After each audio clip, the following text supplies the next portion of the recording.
الله أكبر الله أكبر الله أكبر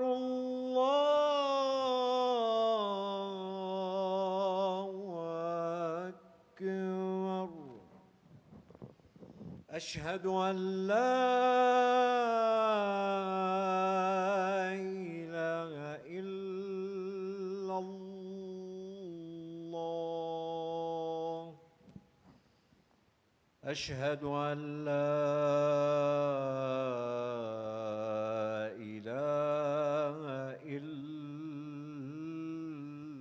الله أشهد أن محمدًا رسول الله أشهد أن محمدًا رسول الله حي على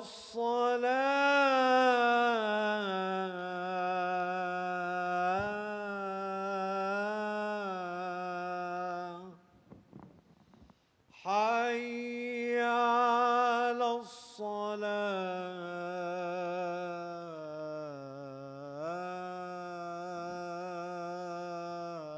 الصلاة حي على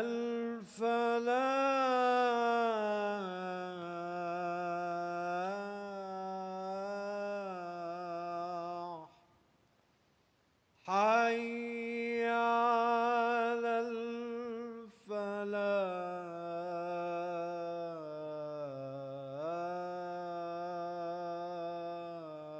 الفلاح الله أكبر الله أكبر لا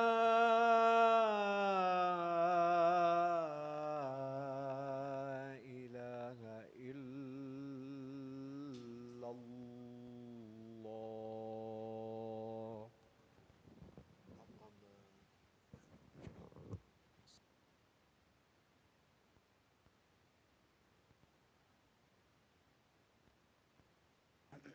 أعوذ بالله السميع العليم من الشيطان الرجيم بسم الله الرحمن الرحيم الحمد لله رب العالمين نحمده ونستعينه ونستغفره ونتوكل عليه ونعوذ بالله من شرور أنفسنا ومن سيئات أعمالنا من يهده الله فلا مضل له ومن يضلل فلا هادي له أشهد أن لا إله إلا الله وحده لا شريك له الملك وله الحمد وأشهد أن محمدًا عبده ورسوله يا أيها الذين آمنوا اتقوا الله حق تقاته ولا تموتن إلا وأنتم مسلمون يا أيها الناس اتقوا ربكم الذي خلقكم من نفس واحدة وخلق منها زوجها وبث منهما رجالا كثيرا ونساء واتقوا الله الذي تساءلون به والأرحم إن الله كان عليكم رقيبا يا أيها الذين آمنوا اتقوا الله وقولوا قولا سديدا يصلح لكم أعمالكم ويغفر لكم ذنوبكم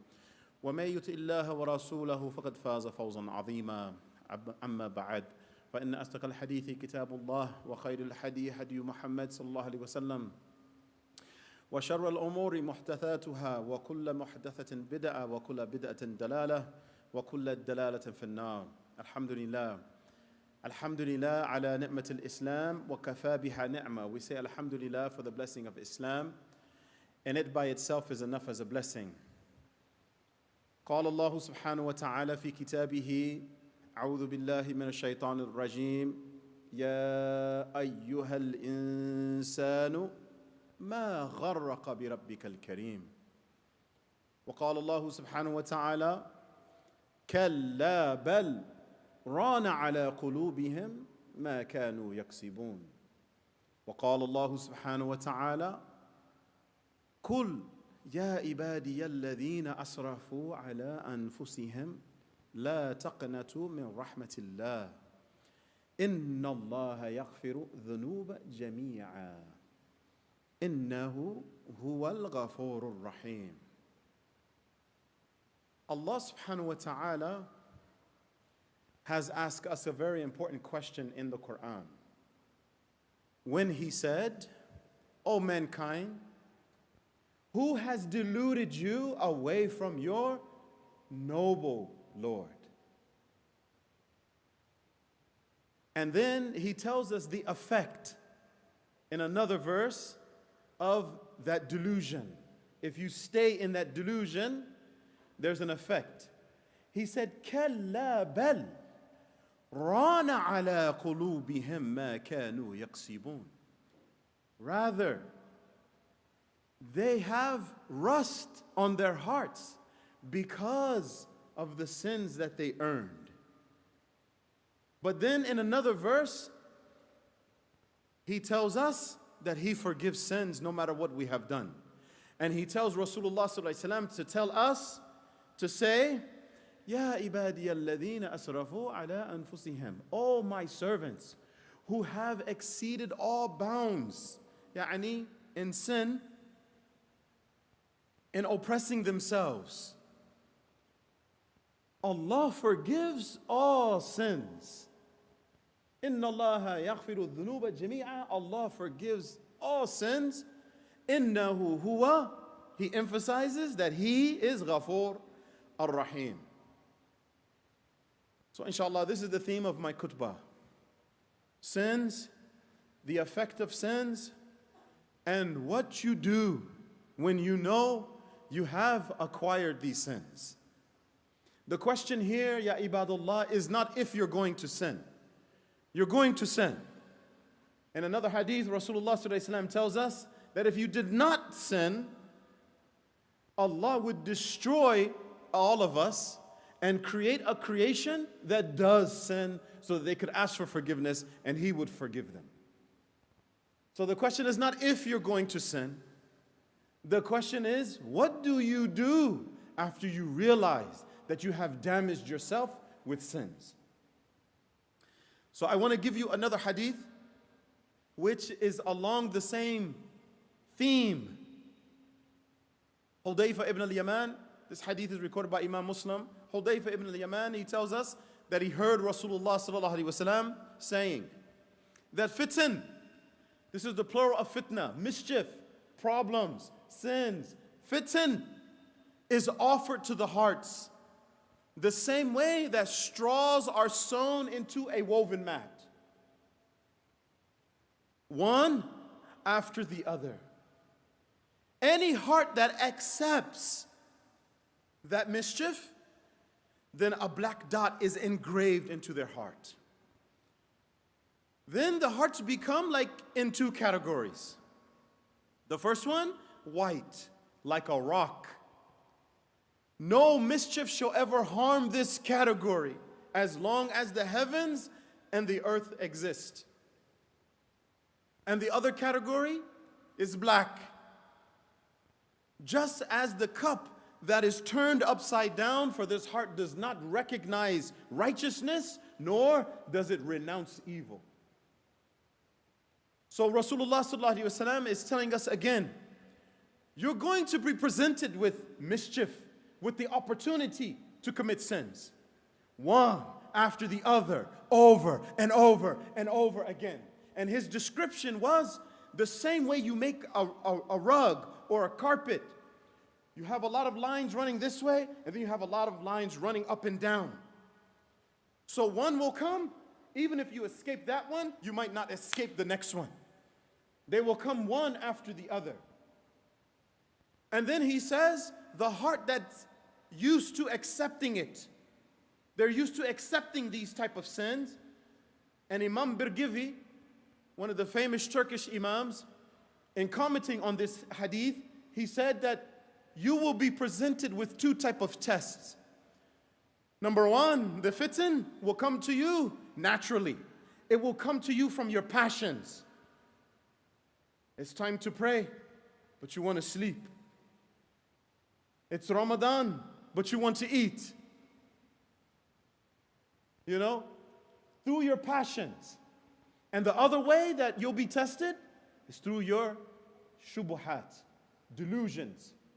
If you believe that because of the language that you speak, or the country that you are from, or the color of your skin, that you are better than someone else, you have shubuhat. You are deluded. And eventually, it will cause you to commit sins. Because if you think you're better than someone, you will show them arrogance. And so Rasulullah ﷺ says, the one who accepts this mischief, whether in the form of shahawat or shubuhat, their heart becomes black. It's like a cup which is upside down. He's telling you that your heart, if it's like upside down, it doesn't fulfill its purpose. In another verse in the Quran, Allah subhanahu wa ta'ala tells us about these type of people, these type of hearts. لَهُمْ قُلُوبٌ لَا يَفْقَهُونَ بِهَا. They have hearts, but they don't understand with their hearts. Because the heart is the locus, it is the center of true intellect. Not logic for the brain, but true intellect, like what happens to me when I die? These are questions you have to ask your heart. And in another hadith, Rasulullah ﷺ said, Istiftu kalbik. Question your heart. Ask your heart. But if it's not working correctly because of sins, you'll get the wrong answer. You'll have a malfunction. So, what happens if you get in the habit of accepting sins all of the time? Number one, you should know sins are harmful to the heart the same way that disease is harmful to the body. Nobody wants COVID. Nobody wants tuberculosis. Nobody wants any disease that will ail the body. Are you that concerned about your heart also? Because you acquire sins that damage your heart. And it's more important that you protect your heart than you protect your body. Because your heart goes with you to the next life. The state of your heart goes with you into the next life. You should also know that sins, it prevents you from having a himma, an aspiration or motivation to obey Allah. It actually increases you in a desire to disobey Allah even more. You should also know that every major sin has a connection to an enemy of Allah. So for example, Fir'aun, he was an enemy of Allah. Why? Because of oppression.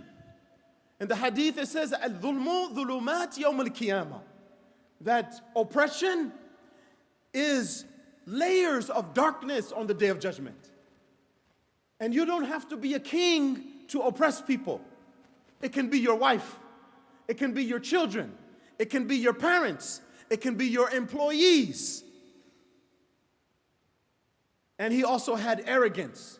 He saw himself so high that he was able to say to the people, Ana rabbukumul a'la.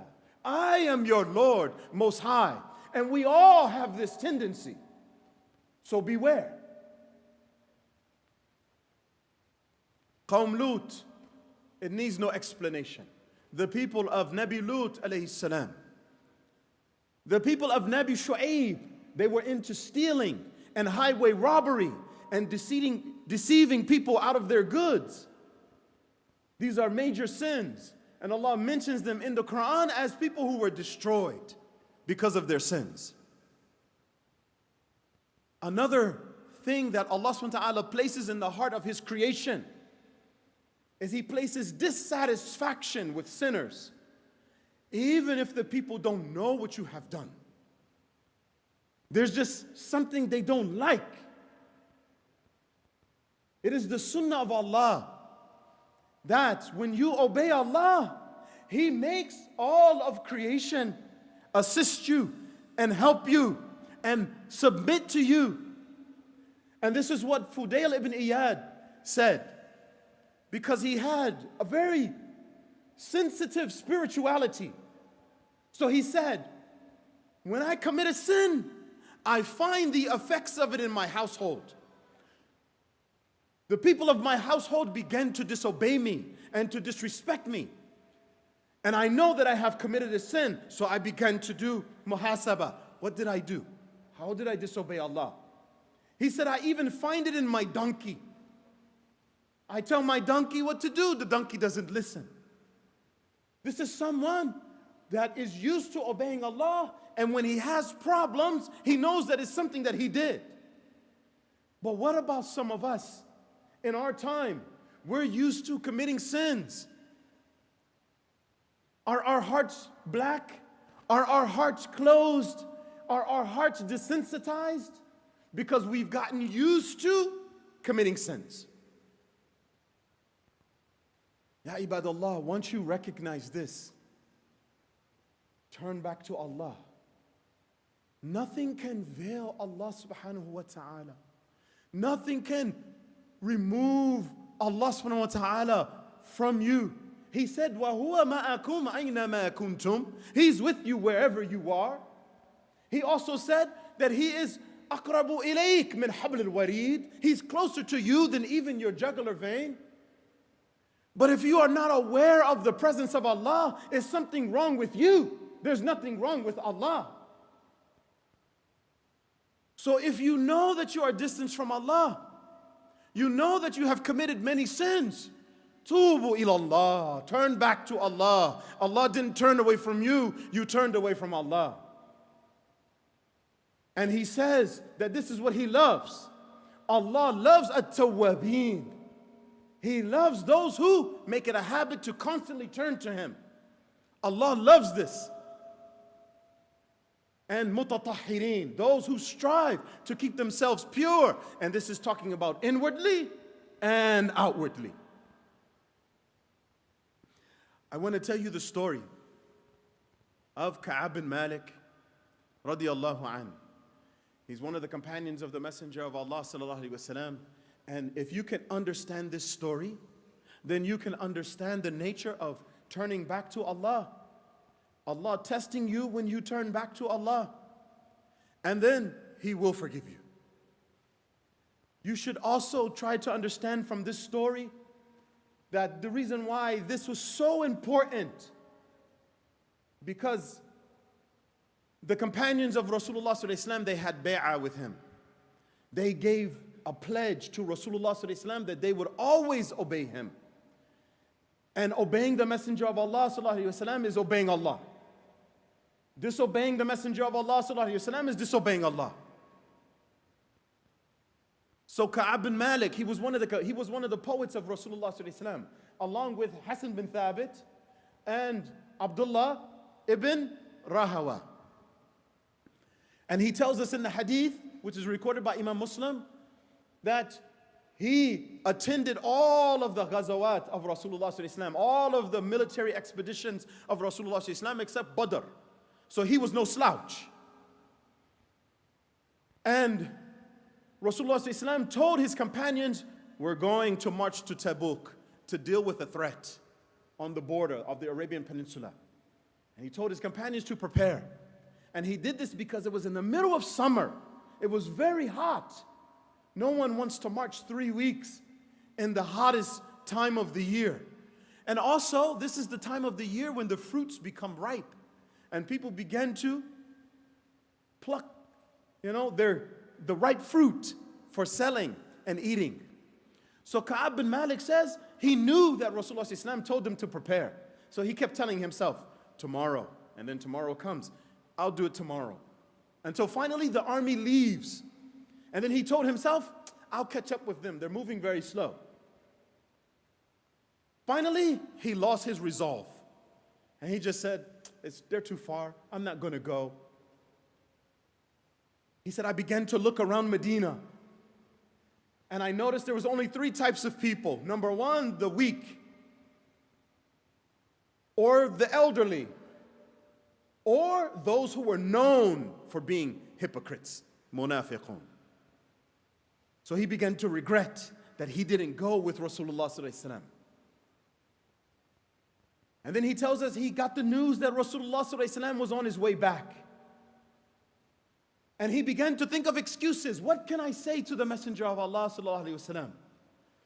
So he said, today I'm going to tell the truth. Rasulullah sallallahu alaihi wasallam came back to Medina. He came into the masjid. He made his 2 rakats. People started to come to him. Ya Rasulullah, I couldn't go because of this. And even though Rasulullah sallallahu alaihi wasallam knew that they were lying, he would tell them, okay, go. He said when his turn came, Ka'ab bin Malik, when his turn came,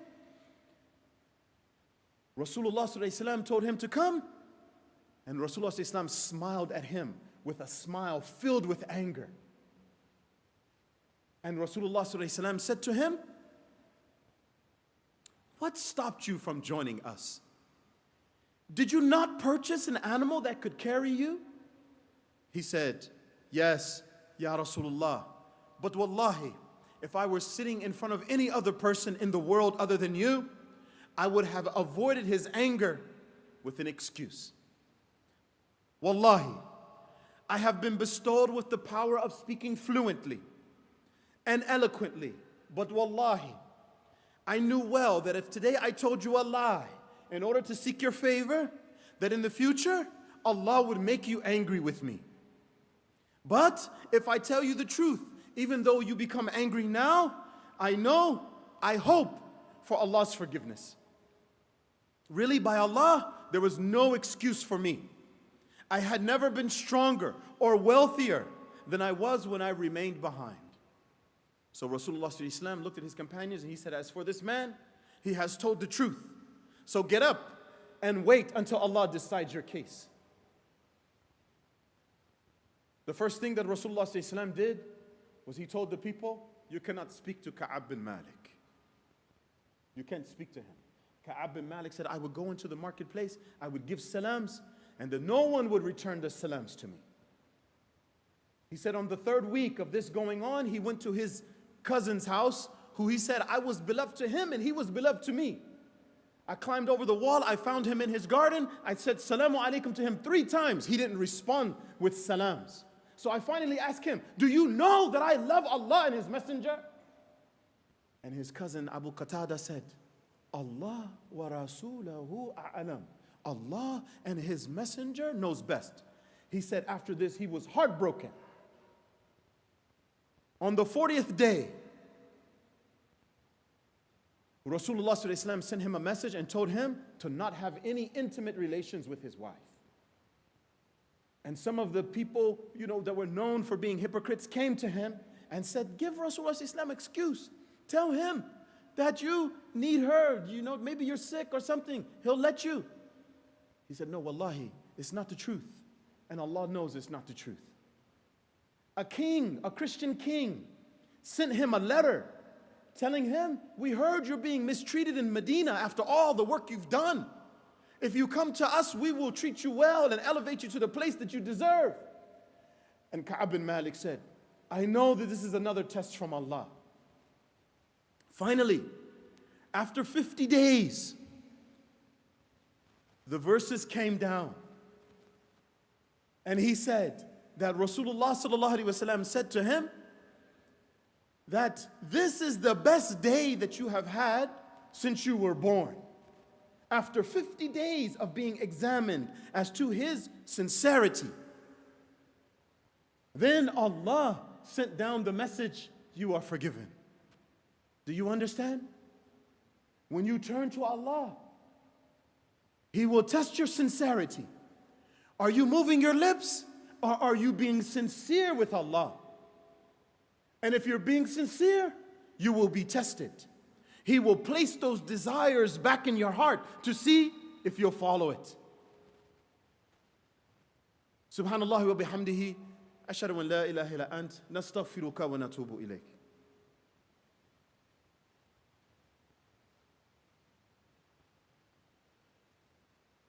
Bismillah, alhamdulillah, wassalatu wassalamu ala rasulillah, وعلى آله وصحبه ومن والاه. Ya ibadallah, you should know that Tauba, turning back to Allah subhanahu wa ta'ala, it is the secret weapon that you have to vanquish the plots of shaitan. If shaitan has been able to get the upper hand over you, all you have to do is turn back to Allah and his plot becomes unknotted. So make it a habit every day. Turn back to Allah. Ask Allah for forgiveness sincerely, and Allah will forgive you. Inna Allah yaghfiru dhunuba jami'a. He forgives all sins.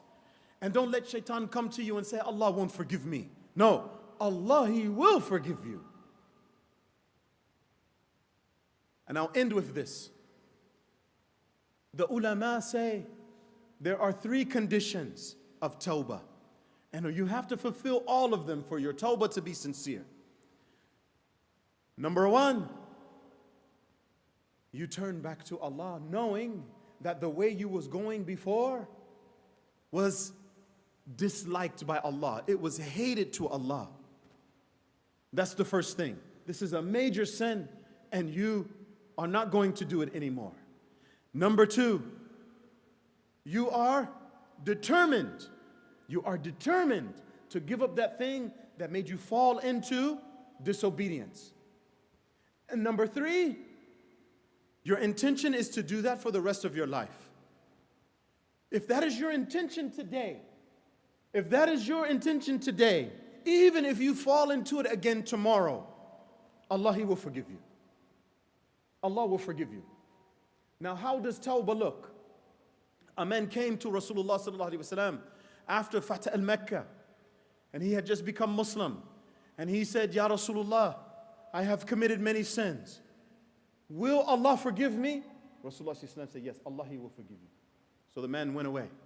He came back some hours later, and he said, Ya Rasulullah, when I was committing those sins, did Allah see me? And the Rasulullah said, yes, Allah, He saw you. The man yelled out a scream, and he died on the spot. And Rasulullah sallallahu alaihi wasallam looked at his companions, and he told him, that is true tawbah. The grief of committing sins and Allah seeing him caused him to die. That's tawbah. If you don't have that feeling, fake it. And this is the advice of Umar ibn al-Khattab. Cry. Even if you don't feel it, force yourself to cry. Eventually, the heart will catch up to the actions. Subhanallah wa bihamdihi, ashhadu an la ilaha illa ant, nastaghfiruka wa natubu ilayk. Ya ibadullah, we want to ask Allah subhanahu wa ta'ala to help us and to forgive us, whether we are here, whether we are in Syria, whether we are in Turkey. We ask Allah subhanahu wa ta'ala to have mercy on those people who have experienced those things. Subhanallah wa bihamdihi, nashhadu an la ilaha illa anta, nastaghfiruka wa natubu ilayk. Subhana rabbika rabbil izzati amma yasifun, wassalamun ala mursaleen. Alhamdulillahi rabbil alameen, bi rahmatika ya arhamar rahimin. Wa sallallahu ala khayril khalqihi ashrafil anbiya'i wa mursaleen, habibina wa shafi'ina wa maulana Muhammadin wa ala alihi wa sahbihi wa barak wa sallam tasliman mubarakan kathira.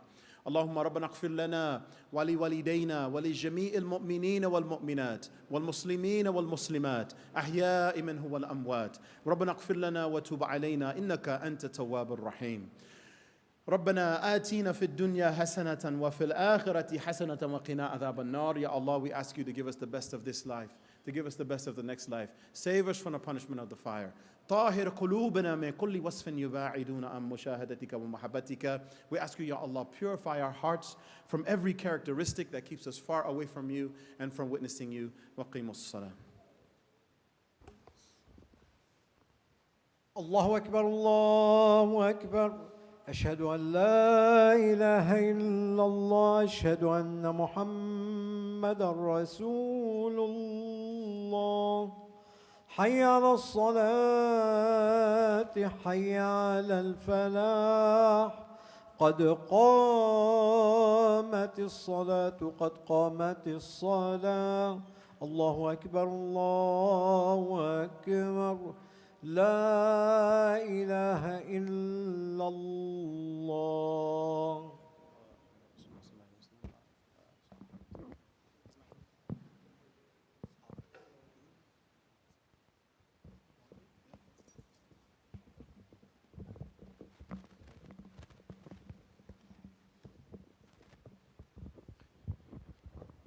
استقيموا واستووا واعتدلوا.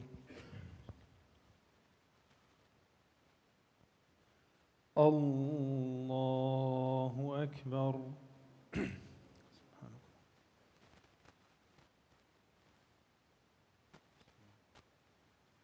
الحمد لله رب العالمين الرحمن الرحيم مالك يوم الدين إياك نعبد وإياك نستعين اهدنا الصراط المستقيم صراط الذين أنعمت عليهم غير المغضوب عليهم ولا الضالين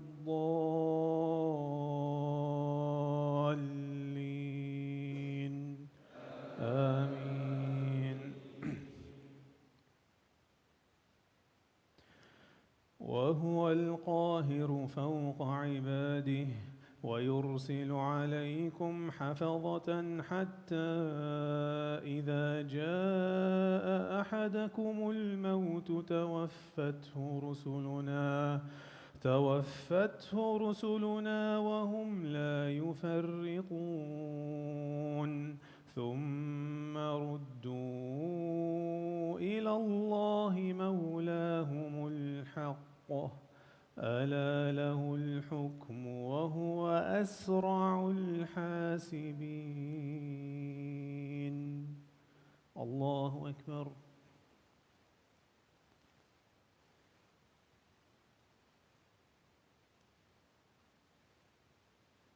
سمع الله لمن حمده. الله أكبر.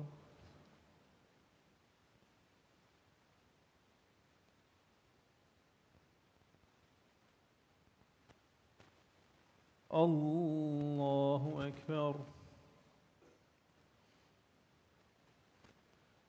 الله أكبر.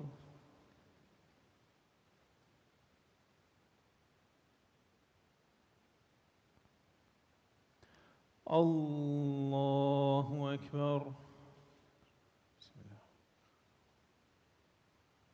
الحمد لله رب العالمين الرحمن الرحيم مالك يوم الدين إياك نعبد وإياك نستعين اهدنا الصراط المستقيم صراط الذين أنعمت عليهم غير المغضوب عليهم ولا الضالين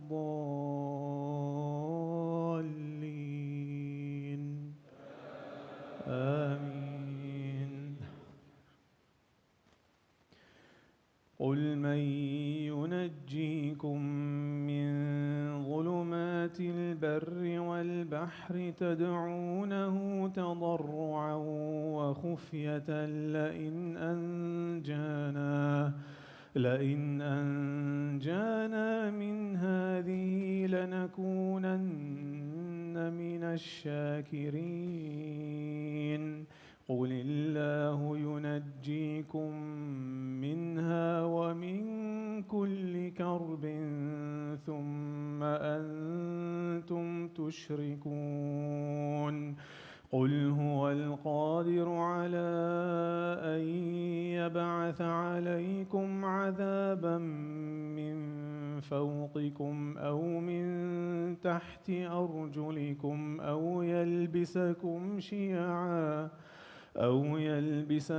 شيعا ويذيق بعضكم بأس بعض.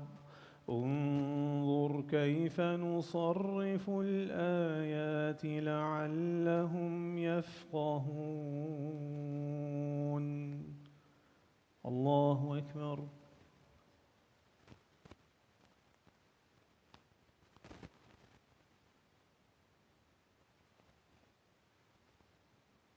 سمع الله لمن حمده.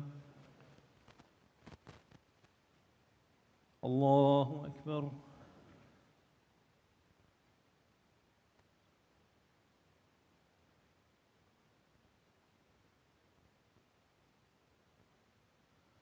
الله أكبر.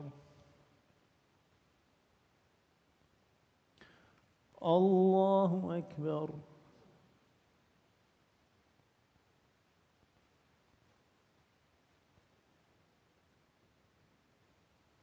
الله أكبر.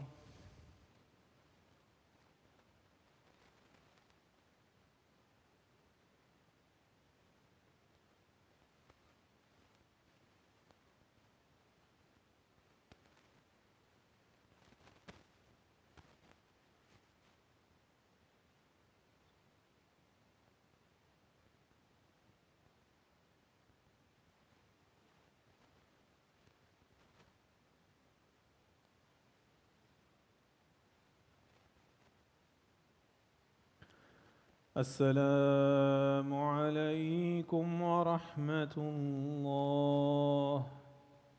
السلام عليكم ورحمة الله.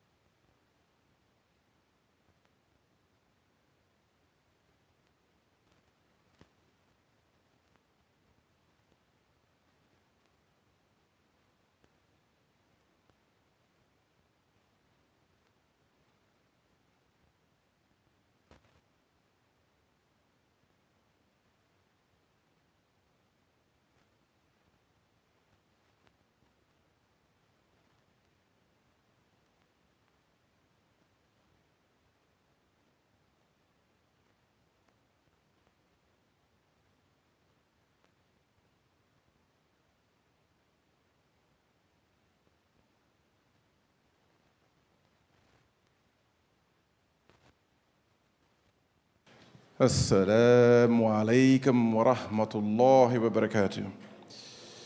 We would like to first begin by hopefully everyone joining me in making dua for all those family members in Syria and Turkey that have been devastated by this horrific earthquake.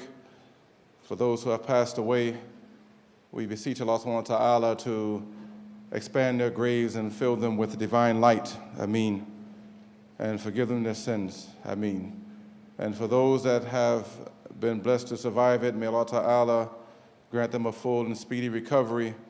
May He comfort them, and may He bless them with something much better than that which they lost.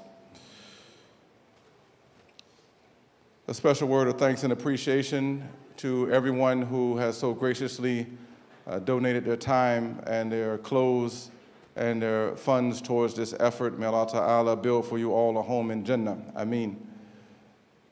Another special word of thanks and appreciation to our beloved Khatib, Ustad Tabari Zahir. May Allah Ta'ala bless and reward him and his family and grant them all that is good in this life and the next. Ameen. Another reminder, well, before that, we do have some more du'as I would like to make for others who are ill. Young brother Muaz, brother Sharif Sarakbi, the dear mother of our beloved brother Aziz Mali, baby Dean Adam, sister Majid Naeem, the uncle of our beloved brother Moeen Khan, Jawed Khan, sister Rahma Tukarsai. May Allah Ta'ala grant them maghfirah and shifa. Ameen. And also sister Rahma Tukarsai. And also let us make dua for others who have passed away, brother Nadim Juneho, brother Sayyid Muhammad Ghaffar, brother Zia ul Qudus Khan, Muhammad Manzoor ul Hassan Rana. May Allah Ta'ala expand their graves and fill them with light. Ameen. Another reminder that next week is our next monthly Friday family night.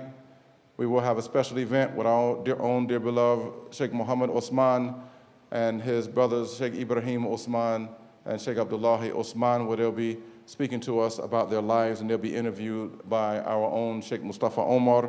So we invite everyone to come out next Friday after Isha and bring the whole family.